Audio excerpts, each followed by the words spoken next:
오늘 우리에게 주신 하나님의 말씀은 신약 성경에서 봅니다. 신약 성경 322쪽 빌립보서 4장 13절 말씀을 장성 목사가 풀어서 번역한 연역본으로 봉독합니다. 여러분들은 필히 나중에 다른 역본들과 대조해 보시면 더 큰 은혜와 진리를 누리시리라고 분명히 믿습니다. 봉독합니다. 나에게 지혜와 능력 주시는 분 안에서 나는 하나님이 기뻐하시는 모든 것을 할 수 있느니라. 아멘. 오늘 우리는 성령님 아래 성경 위에 하나님의 말씀을 듣기를 원합니다. 오늘 여러분들이 주목하실 설교 제목은 빌립보서 4장 13절 읽기 말씀입니다. 성구 읽기 시리즈로서 22번째 말씀이 되겠습니다. 그동안 그 성구 읽기 시리즈를 설교해 왔으나 이렇게 번호를 붙인 건 아마 오늘이 처음이 아닌가 싶습니다. 여러분들의 설교 노트를 거슬러 올라가시면 이렇게 많은 그 성구 읽기 시리즈를 이렇게 설교해 오셨구나 하는 것을 여러분들이 금방 확인하리라고 믿습니다. 빌립보서 4장 13절 말씀은 굉장히 유명한 성구입니다. 그래서 전 세계에서 그리스도인들이 모여서 가장 자기들이 애송하는 성구, 100대 성구를 이렇게 꼽게 되면 어김없이 그 어느 누구의 리스트에도 빌립보서 4장 13절은 끼는 것을 볼 수 있습니다. 그래서 이 말씀이 많은 사람들에게 알려져 있고 많은 사람이 좋아하고 있고 또 많은 사람이 마음에 담고 있다 하는 사실은 우리가 어렵지 않게 확인할 수 있습니다. 여러분들 가운데서도 어떤 이들은 이 구조를 가장 좋아하는 애송 성구의 하나라고 이렇게 생각하는 분들도 분명히 있으리라고 믿어집니다. 여러분들이 기독교에서 일어나는 여러 가지 현상을 보게 되면 가장 강력한 힘을 가졌던 것 중에 두 가지 운동이 있습니다. 하나는 오순절 운동입니다. 이건 그 20세기 전체를 흔들고 21세기에도 아직 이렇게 제3세계를 중심으로 강력하게 일어나는 기독교 운동이라고 할 수 있습니다. 이들은 성령님의 은사를 강조하고 또 성령님의 역사하심을 따라 교회가 성장하고 부흥하는 것을 이렇게 나타낼 수 있다고 믿으면서 강력한 은사를 통해 또 강력한 교회의 부흥을 일으킨다 하는 명제하에 이렇게 수많은 곳에서 많은 이들이 이렇게 은사의 체험을 할 뿐만 아니라 성령님에 대한 확신을 갖게 되고 그러면서 많은 교회들이 이렇게 일어서게 되는 모습을 우리들이 지켜봐 왔습니다. 그래서 오순절 운동의 특징 가운데 하나는 이들이 성령님의 역사를 믿으면서 그들이 강력하게 삶의 모든 부분에서의 승리를 이렇게 가르치고 있다는 사실입니다. 또 하나 그 20세기 또 아직 21세기에도 영향을 끼치고 있는 운동으로서는 심리학 운동을 이렇게 말씀드려야 되겠습니다. 그러니까 심리적으로 사람들에게 긍정적 사고나 긍정적 사유 체계를 이렇게 심어줌을 통해서 사람들이 인생을 바라보는 시각이 달라지고 저들의 인생에 대처하는 생활 방식이 달라질 수 있다고 믿으면서 그걸 통해서 삶의 개혁을 가르치는 운동이 심리학 운동입니다. 그래서 이 오순절 운동과 그 심리학 운동이 교계에 막강한 영향력을 행사했습니다. 그래서 제가 어느 때 기도원에 가서 이렇게 기도하러 갔다가 그 앉아서 거기서 그 열리는 집회 속에서 강사들의 그 설교를 이렇게 듣게 되면 제가 신학자이다 보니까 저도 모르게 말씀을 모니터링하는 그런 저 자신을 볼 수 있습니다. 그럴 때 그분들의 설교를 들으면서 그 설교의 어떤 섹션은 오순절 운동의 영향이라고 느껴지는 말씀을 그분이 하고 또 설교의 어떤 섹션은 심리학 운동의 영향이라고 느껴지는 부분을 이제 설교하고 있는 것을 제가 느낄 수 있었습니다. 그래서 사람에게 믿어야 된다. 긍정적인 사고를 가져야 된다. 그리고 그것이 당신의 인생의 어두운 기운을 추방해낼 수 있다. 그래서 승리해야 된다. 그런데 이런 심리학 운동에 의한 설교가 이제 상당 부분을 이렇게 차지하고 있고 또 영향을 끼치는 것을 볼 수 있었습니다. 그래서 이것이 이렇게 이렇게 다양하게 교집합이 일어나면서 어떤 부분까지가 오순절 운동을 강조하는 건지 어떤 부분까지가 심리학 운동을 강조하는 것인지 이렇게 명백하게 라인을 긋기가 어려울 정도로 설교 속에 이런 것들이 복합적으로 작용하고 있는 것을 저는 자주 이렇게 느낄 수가 있었습니다. 그래서 저는 그 설교자 자신이 내가 이 부분을 얘기할 때는 나는 지금 성령님을 강조하고 있는 거다. 내가 이 부분을 얘기할 때는 나는 지금 심리학 얘기를 하고 있는 거다. 그러니까 그 설교자가 그걸 포착하고 하는지 제가 잘 모르겠다고 의문이 들 정도로 이게 이렇게 믹싱이 이렇게 아주 교묘하게 이루어지고 있는 현실을 제가 체험하게 됩니다. 그래서 제가 빌립보서 4장 13절을 제가 여러분에게 다시 한 번 더 나눠야 되겠다. 제가 이 구절을 가지고 이 새누리교회에서 이 구절을 가지고 설교하는 게 지금이 한 8번째 정도 되는 것 같은데 그때마다 제가 다른 그 각도에서도 얘기를 하고 또 어떤 때는 제가 다시 한 번 더 여러분들에게 그 말씀을 듣지 못했던 분들에게 다시 한번 들려준다는 취지로 이렇게 리마인드 시킨다는 취지에서 다시 한번 설교를 한 적도 있었습니다. 그런데 제가 오늘 이 말씀을 이렇게 들고 나오게 된 그 배경에 대해서 이렇게 말씀을 드리려고 그래요. 뭘 말씀을 드리려고 하느냐면 어떤 분이 일이 되는 게 없어. 그래서 인생이 짜증스러워. 그리고 설교를 듣는 것도 이렇게 마음에 걸려. 이제 그럴 때 이제 그분들에게 떠오르는 성경 구절이 있는데 그게 빌립보서 4장 13절이에요. 그래서 되는 일이 없고 또 힘든 사람들이 이렇게 하나님의 말씀이니까 뭐 버리지는 못하고 짜증을 내는 구절이 빌립보서 4장 13절입니다. 말이야 좋지. 나에게 능력 주시는 분 안에서 나는 모든 것을 할 수 있느니라. 말이야 좋지.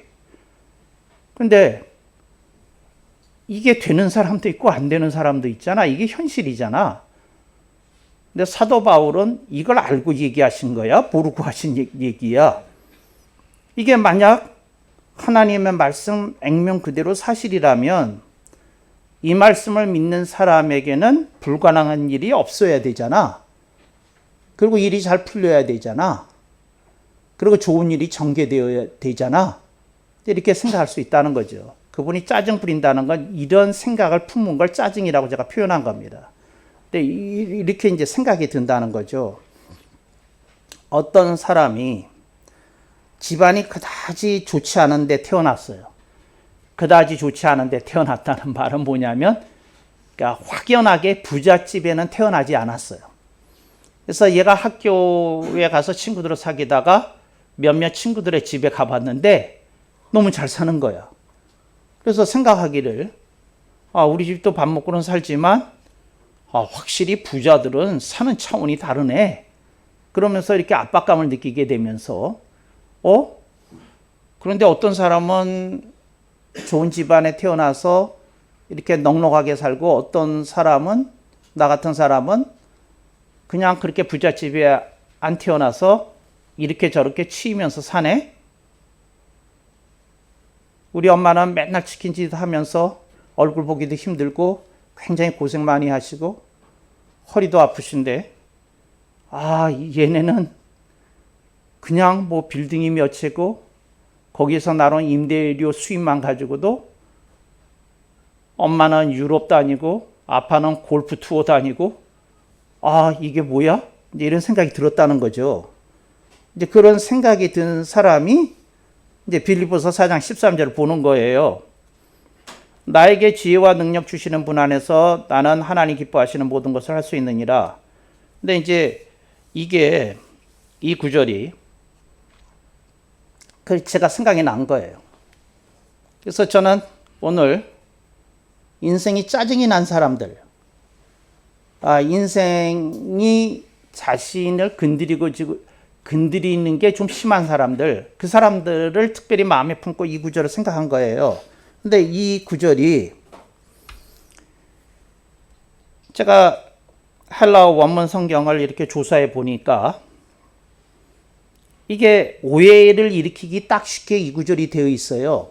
근데 제가 번역한 이 연이역본에는 지혜와 하는 말이 들어가 있지만 헬라어 원어에 없는 겁니다. 연이역본에는 하나님이 기뻐하시느니 들어가 있지만 헬라어 원문에는 없는 겁니다. 근데 제가 이걸 왜 넣어야 되겠다고 생각했느냐 하면 이걸 이런 뜻으로 사도 바울이 말씀하신 건데 이것이 없이 이 구절을 읽으면 사람들이 일이 안 되는 사람은 성경에 대해서 짜증을 부리겠구나 이런 생각이 들어서 제가 이렇게 번역을 좀 다듬어서 여러분한테 다시 한번 제시하면서 설교를 하게 된 겁니다. 배경이 그래요. 이게 무슨 말이냐면 나는 모든 것을 할 수 있느니라.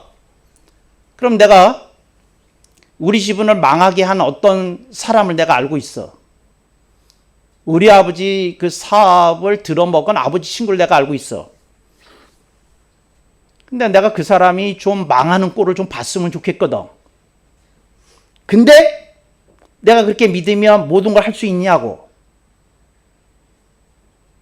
그러니까 그렇게 성경 해석할 수도 있잖아. 나는 모든 걸 할 수 있다며. 나는 가난한데 아버지 나는 믿습니다. 며칠 금식 기도하고 로또 사면 로또 대박 터져야 될 거 아니야. 나는 모든 걸 살 수 있다고 그랬으니까. 근데 이 성경 구절에는 그런 건 안 됩니다 하는 뜻이 없잖아. 그러니까 어떤 사람이 어떤 성경의 문자 그대로만 가지고 어떻게 된 거예요? 이 구절은 다 된다고 그랬는데 근데 안 되는 게 사실이잖아요. 그러니까 이 성경 구절 지워야 되는 것 아니에요. 할 그 사람들을 생각해서 사도 바울이 뭘 말씀하려고 했는지를 얘기하려는 거예요. 사도 바울이 나는 모든 것을 할 수 있느니라고 하는 말은 어떤 사람이 하나님의 어떤 말씀을 믿으면 갑자기 불가능한 인생에서 전능한 인생으로 전환이 된다 그 얘기를 하려는 게 아니라 어떤 사람이 예수 그리스도를 믿으면 그 사람은 하나님이 기뻐하시는 모든 것을 할 수 있다는 거죠. 근데 하나님이 어떤 사람이 밉다고 그 사람이 망하는 것을 보고 싶다고 그 사람을 망하게 해주시는 것을 기뻐하신 하나님은 아니니까 그런 의미의 자기의 욕구나 욕망이나 욕심대로 일이 풀려지지 않을 건 너무도 명백하거든요. 그러니까 이 말씀의 뜻은 무엇인고 하니 그리스도인이 모든 것을 할 수 있는데 뭘 할 수 있느냐 하면 하나님이 기뻐하시는 모든 것을 할 수 있다는 거죠. 하나님이 기뻐하시는 모든 걸 할 수 있다는 거죠. 어떤 사람이 되는 일이 없는데 생각을 한 거예요. 내가 돈을 많이 버는 건 못하겠지만 자기 생각에 내가 하나님이 기뻐하시는 찬양은 내가 하나님께 드릴 수 있겠다. 나는 돈을 많이 벌지는 못하지만 하나님 기뻐하시는 찬양은 할 수 있느니라. 이렇게 생각할 수도 있고 나는 마음이 다운이 됐는데 내가 다운이 되어 있는 것을 하나님이 보시기에 힘들어 하시니 내가 이 반우울증과 같은 이 상태에서 나는 벗어나야 되겠다 하고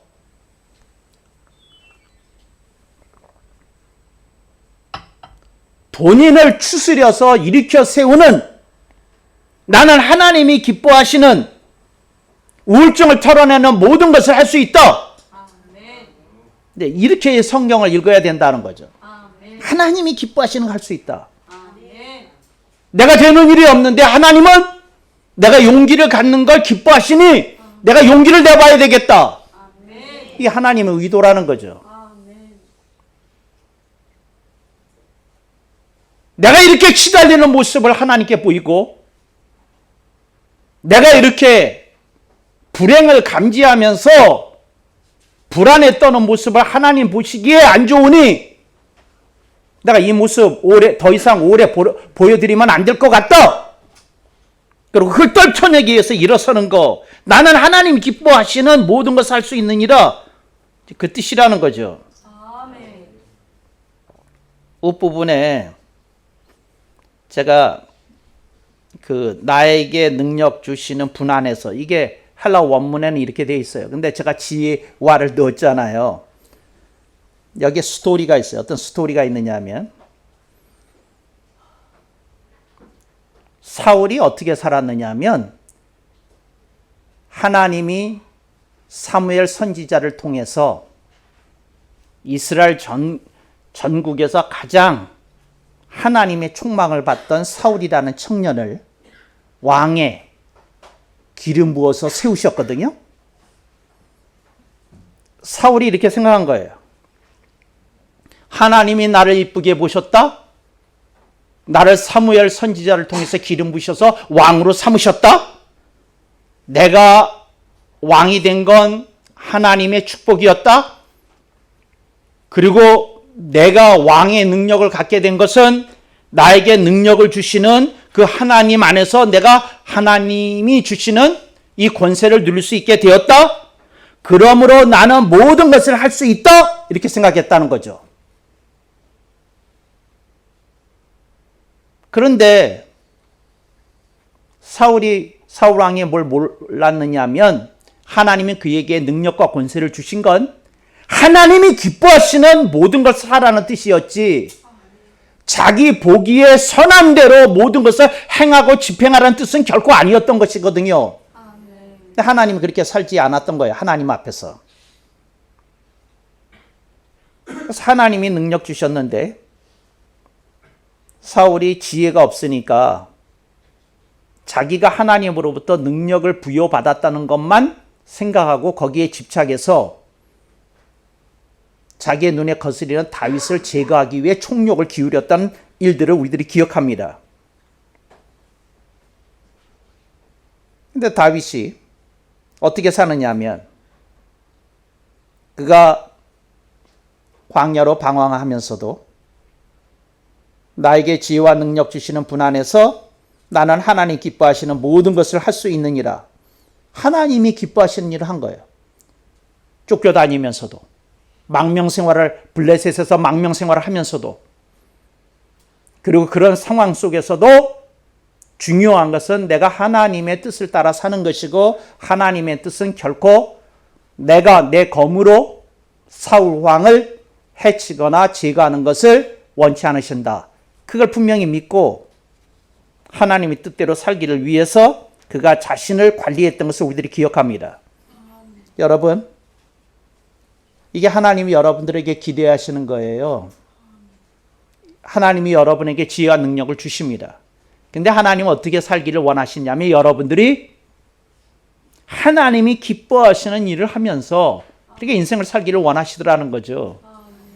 그러니까 내가 원하는 것을 위해서 나에게 지혜와 능력을 주시는 게 결코 아니다.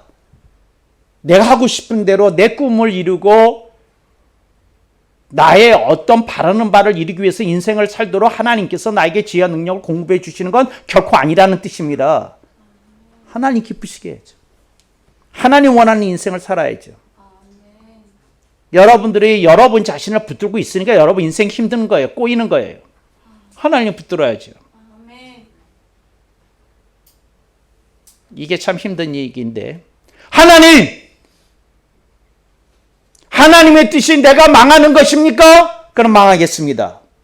그랬다는 거예요. 어떤 분이 사업을 하는데 자금 회전이 안 돼가지고 부도나게 생긴 거예요. 사장이 직원 다 퇴근시킨 다음에 저녁을 밖에 나가서 늦게 먹고는 다시 회사로 들어왔어요. 자기 데스크에 앉아가지고 울면서 기도인지 넋두리인지 한 소리를 한 거예요.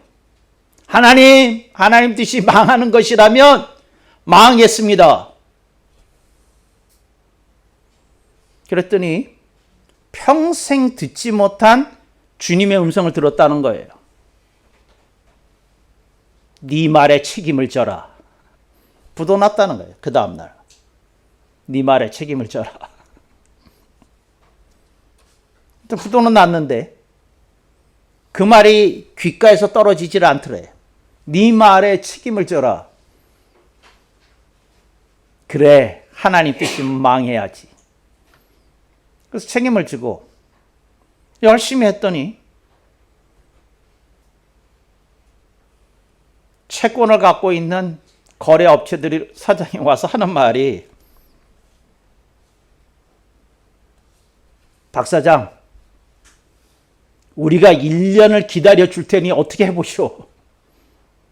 당신이 이대로 망하면 우리도 망합니다. 그랬다는 거예요.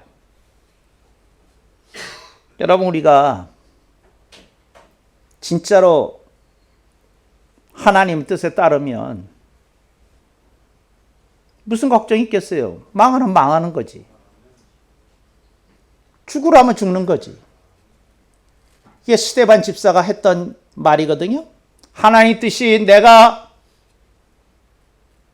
이 미문 앞에서 죽는 것이 하나님 뜻이라면 죽겠나이다. 죽었어. 죽는 거야. 근데 하나님의 영광이 드러나고 사도교회의 놀라운 부흥의 역사가 시작이 되고 이것이 사울이라고 불리던 기독교 핍박자가 복음에 대해서 깊게 통찰하게 되는 씨앗을 심어주어서 그 사람이 나중에는 바울 사도로 변환이 되는 놀라운 역사가 일어났다는 거죠. 근데 그게 뭐예요? 우리가 하나님의 뜻을 따라 하나님을 기쁘시게 하면 하나님 우리들의 인생이 설사 망할지라도 그것을 사용하시고 우리들의 인생이 설사 죽을지라도 하나님이 그것을 영광스럽게 바꿔놓으시다는 것입니다. 우리가 그걸 믿으면 참 간단한데 그게 믿어지기가 쉽지 않아요. 그래서 우리는 끝까지 나를 붙들고 그렇게 막 사는 거예요. 막 사는 거예요. 근데 그게 하나님 뜻이라면 그렇게 사는 거지 뭐. 하나님 뜻이라면 그렇게 하는 거지 뭐. 근데 그런 믿음, 그런 확신, 그런 편안함, 그런 의탁, 그런 겸손, 그런 경외 이런 걸 하나님 찾고 계셔요. 근데 그런 걸 여러분들이 조금 보여주셔야 돼요. 하나님이 그렇게 하실 수 있다. 하나님의 역사가 일어난다. 그걸 믿고 여러분들의 살면 여러분들의 인생 속에 놀라운 일이 일어나지 않을까 이렇게 싶습니다. 개혁주의 신앙에 대해서 말씀을 드리겠습니다. 개혁주의 신앙은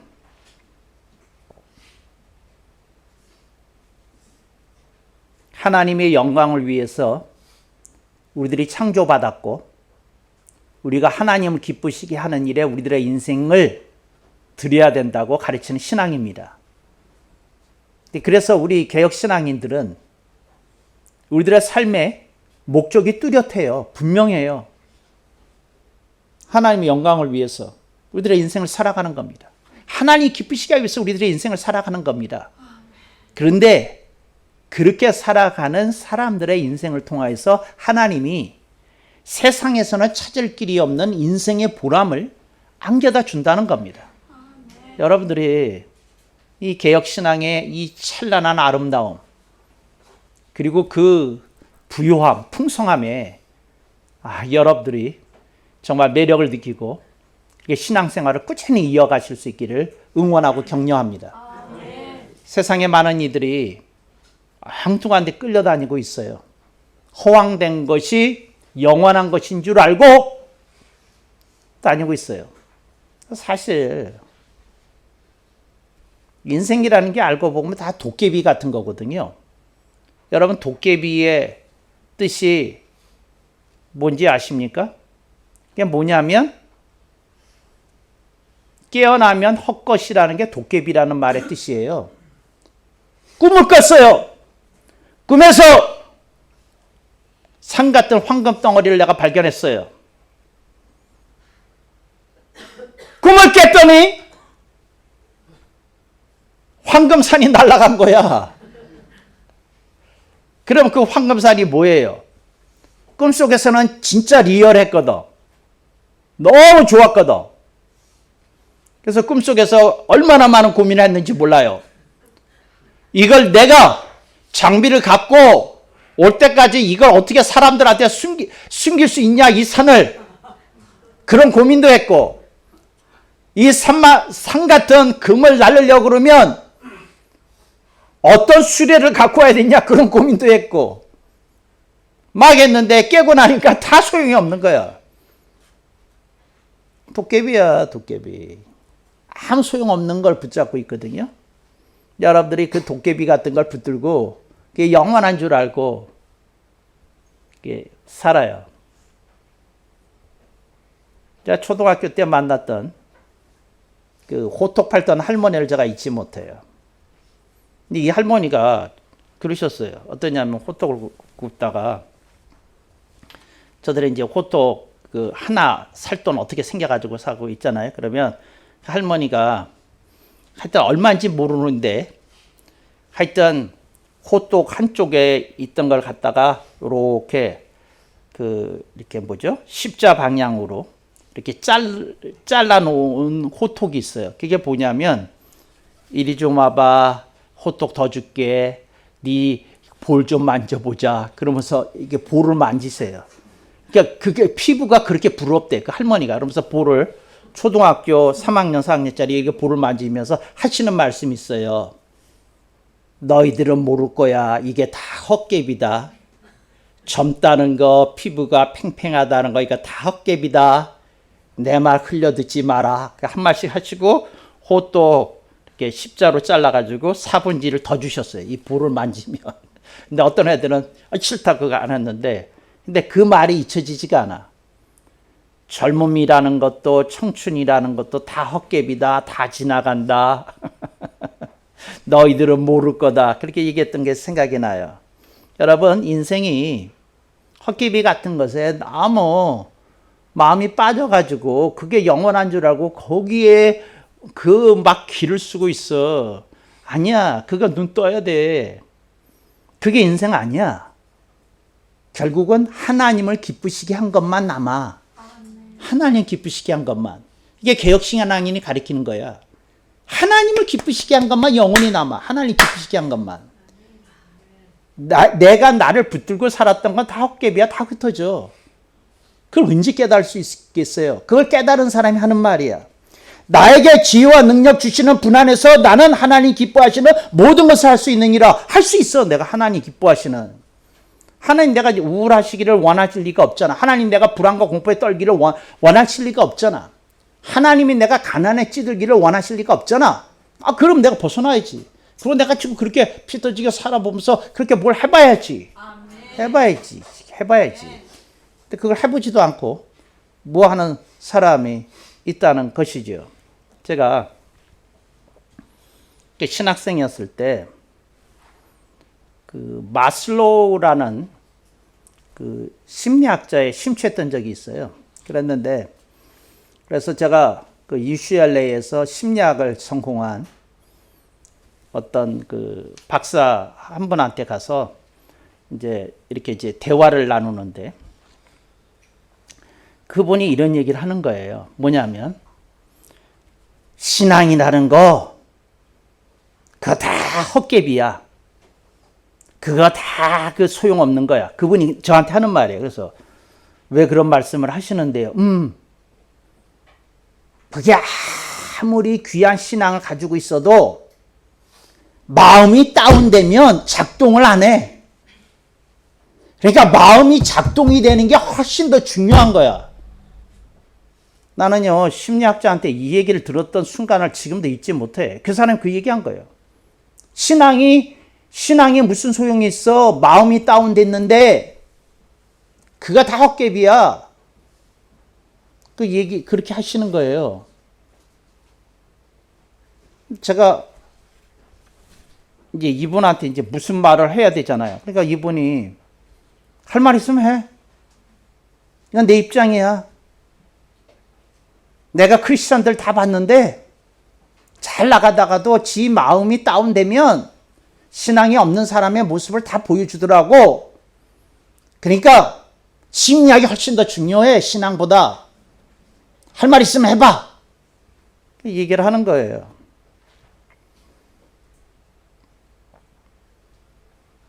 제가 이렇게 얘기했어요. Afterlife!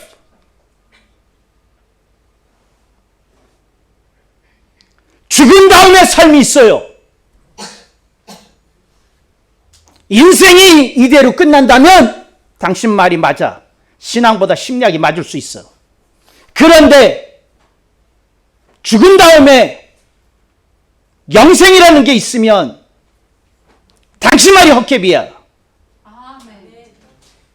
그랬더니 그 심리학자가 요놈 봐라 하는 표정을 짓더니 그 얘기를 하는 거예요.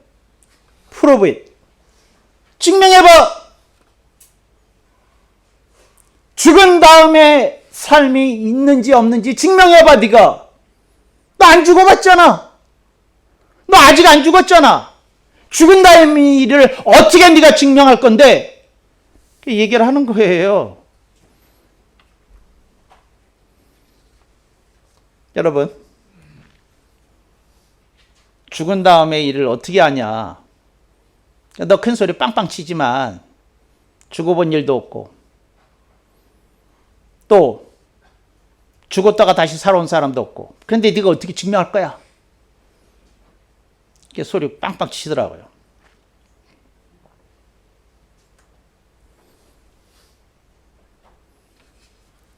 제가 하는 말이 야, 그때는 정말 피 끓는 신학생이었던 것 같아요.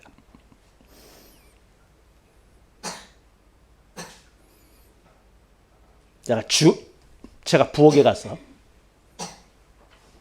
칼을 갖고 왔어요. 회 뜨는 칼을.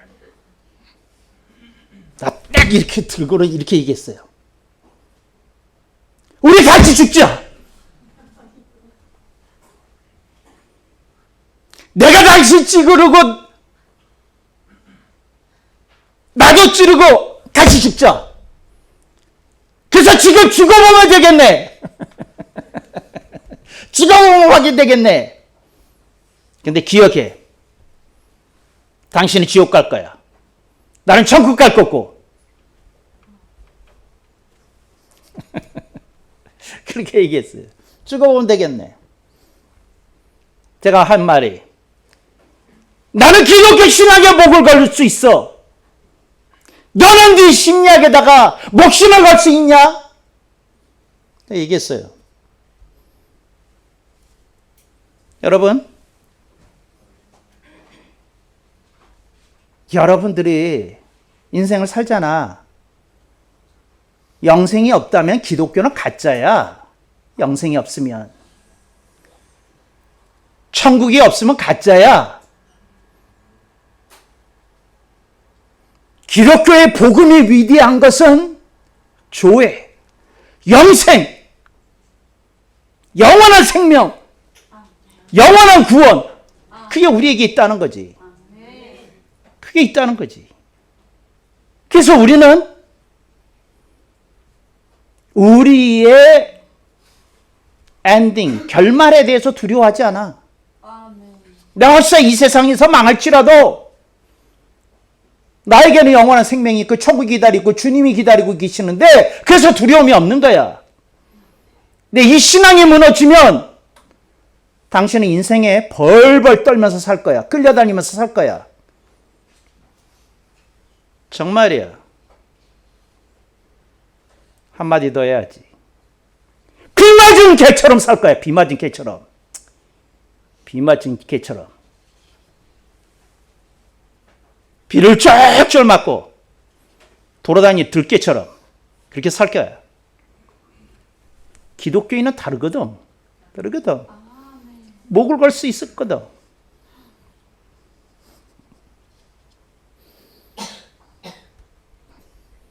제가 그 심리학자가 그 얘기하고 말씀 마치게. 얼마나 감동이 됐는지 이랬어요. 그 할리우드에 있는 자기 집에서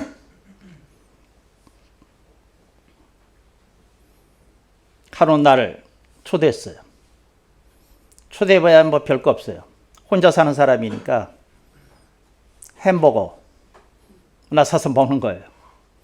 근데 그 사람 하는 말이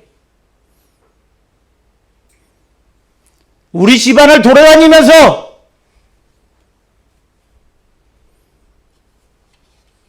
눈에 띄는 책 1000권을 갖고 가라. 그래서 제가요 미국에 살 때 책이 많았는데 그 귀한 책들 심리학에 관한 거, 철학에 관한 거, 문학에 관한 거 1000권은 그분한테 받았어. 1000권을 줬어. 근데 처음 봤대. 예수를 믿는데 같이 죽자. 내 약속할게. 내가 너 먼저 죽이고 나도 죽는 거 약속할게. 그렇게 덤비는 놈 처음 봤대. 근데 네 눈빛 보니까 진짜 그럴 것 같더래. 그래서 책 1000권 받아왔어요. 책 1000권 못 받은 그런 헛개비 같은 신앙 가지고 명함 꺼내지 마. 그런 여러분 되시기를 축복합니다. 칼 들고 설치지는 마시기를 당부합니다.